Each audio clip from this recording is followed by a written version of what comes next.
Vice President Kamala Harris visited the U.S.-Mexico border Friday following weeks of criticism from Republicans. Harris was tapped by President Biden to work on the root causes behind migration to the U.S. from Central America. On Friday, she traveled to El Paso, Texas, with Homeland Security Secretary Alejandro Mayorkas. They met with community leaders and toured a migrant processing facility.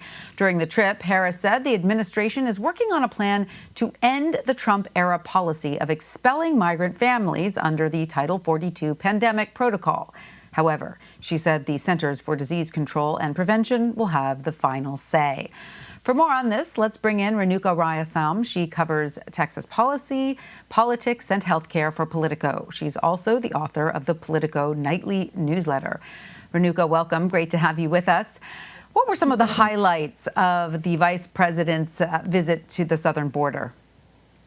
So, Vice President Kamala Harris visited El Paso on Friday, and she was here for about 4 hours. She visited a Customs and Border Patrol processing facility. She met with immigration advocates. She talked to a group of migrant children, girls behind closed doors. And then she left and she went to LA. And so it was a very short visit, a very quick visit. She didn't have a big pool of reporters traveling with her. And I think it was really, the White House has not said this, but it feels like it was in response to some of the Republican criticism that she hadn't been down to the border yet, and that she hadn't seen some of the problems or some of the issues that she was tasked with working on. Now, former Vice President Mike Pence also made a trip to the southern border back in 2019. So as far as the optics go, how would you compare that VP trip to VP Harris's visit?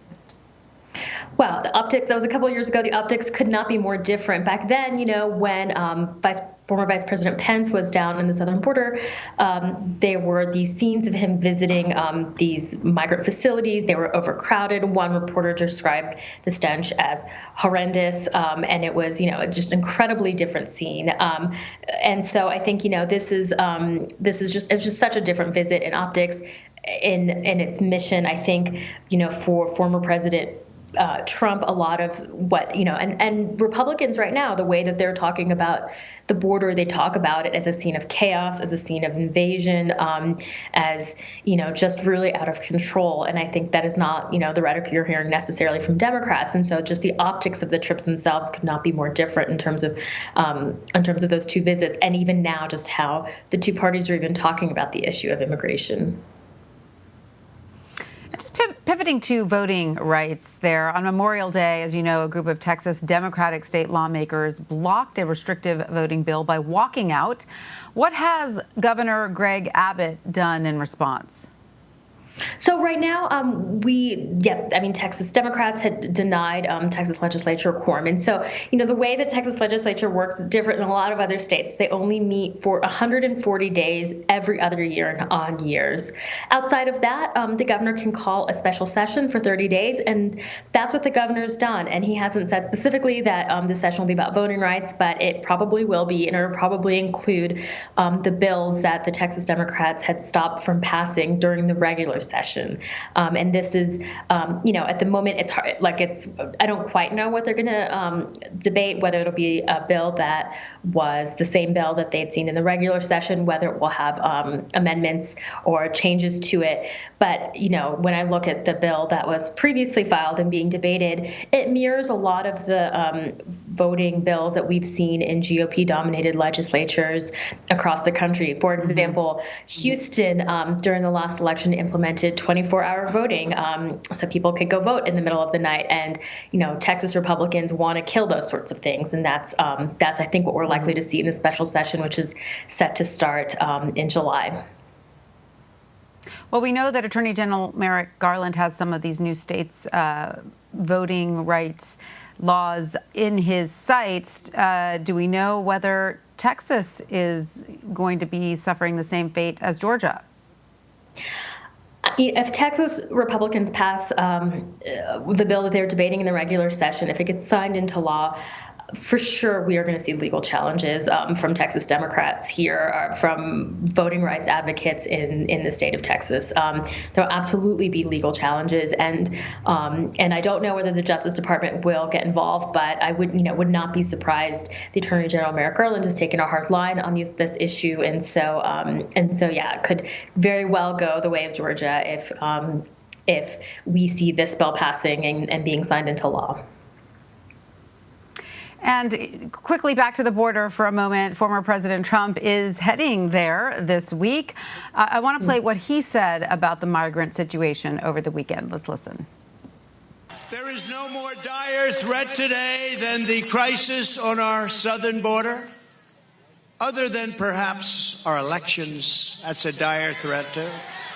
Immediately upon taking office, Joe Biden deliberately and systematically, through his people, because I don't think he did it, dismantled America's border defenses and incited a flood of illegal migrants like this country has never seen. They violated our laws from every single corner of the globe. They were invited in, and we can't do that. We can't afford it.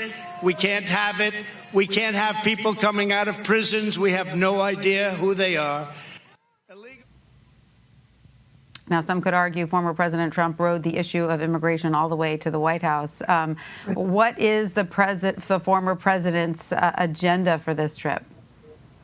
So former President Trump and Republican Texas Governor Greg Abbott, they are going to be in South Texas on Wednesday with a group of House Republicans, and they're going to hold a press conference and tour the border. And Governor Abbott here has made the issue of a border wall a state issue, and just made this issue of immigration a huge issue in his campaign. And I think he's sort of taking up the mantle that Donald Trump left behind when he left office in January. And one of the things we are seeing here in Texas is this issue of immigration is absolutely a Republican talking point. And there's no doubt that there is a surge of migration on the southern border. We've seen that across the entire U.S.-Mexico border, with mainly in South Texas. And I think Republicans are trying to use that to their advantage right now. And like I said, the governor of Texas has been talking about that South Texas is a scene of chaos and invasion, and really using a lot of the language that we saw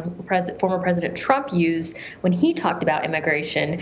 And on Wednesday, you can expect to see a lot more of that rhetoric. You can expect to hear a lot about what Texas is doing to try to continue former President Trump's efforts to build a border wall, and definitely see Republicans taking up this issue and trying to draw a really hard line on immigration. And their stance to say that they believe in a wall. They believe in making sure that people aren't coming to the U.S. and keeping people out. It's interesting, I think sometimes lost in this entire debate as people who live in these border communities in cities like El Paso, where I was raised, is that these border communities often have very symbiotic relationships. People naturally go back and forth across the border every day to work, to go to school. And I think sometimes that piece of it is lost in the immigration narrative. But we've run out of time. Renuka Rayasam, thank you so much for joining us. We really appreciate it.